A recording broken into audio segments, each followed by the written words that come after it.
जोंहा नैबे भैरबकुंड block BPF राजखान्थि हान्जाया दिनै गोदान जिथु ब्लक कमिटि दाबाय बिनिनो जोंहा दिनै हेन्डिं अभार टेकिं अभार आरो अथ टेकिंनि हाबाफारिया जाबाय। दा बे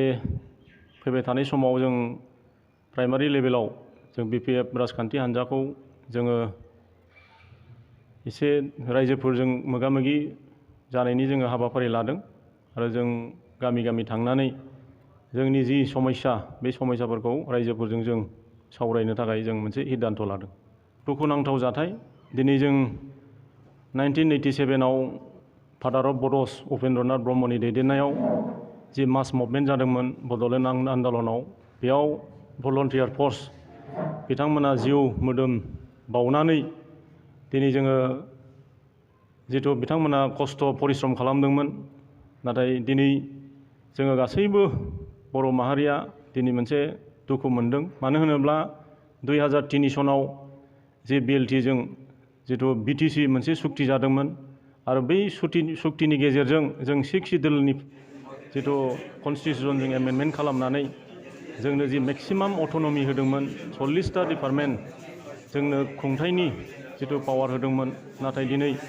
थांनाय 2020 सननि 27 जिथु जानुवारियाव जि BTR सुक्ति जाबाय बे BTR सुक्तिनि गेजेरजों जोंनि मोनखानाय जि 40टा डिपार्टमेन्ट BTCनि जि पावार एन्ड फांसन दिनै बियो स्टेट गभर्नमेन्टजों 16टा डिपार्टमेन्टआनो लांजाफिनदों आरो जाय लांजानायनि उनाव दिनै जोंनि मोनखानाय BTCनि पावारफोरा दिनै स्टेट गभर्नमेन्टआ दिनै बेखौ लांनानै जोंनि जिथु 6 सिडुलनि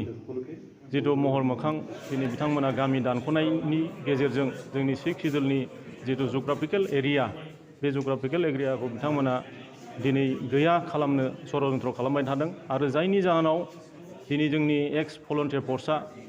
दिनै बनसुनि दैदेननायाव जिथु गोदान आलादा बड'लेण्डनि जि आन्दलन बे आन्दलनजों बिथांमोनाबो दिनै ज' जानानै दिनै भलन्टियार फर्स बिथांमोना ओंखारदों। दिनै जोंनि थाखाय बियो दिनै दुखुनांथाव दिनै नैबे समाव बिथांमोना ओंखारनाङामोन नाथाय दिनै बिथांमोना दुखु मोननानै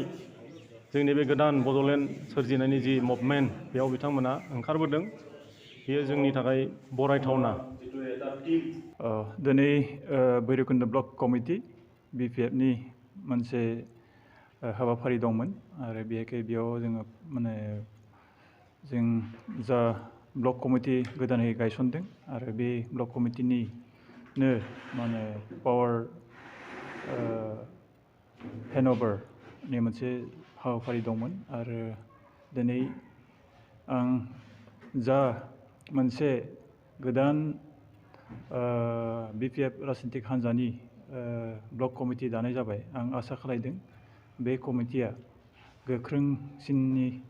गोख्रों जागोन आरो लोगोसे जोंनि BPF राजनितिक हान्जानि जाफोर मावनो गोनां खामानि दङ बेफोर बायसा खामानिखौ बिथांमोना मावफुंलांनो हागोन होननानै आं आसा फारियो।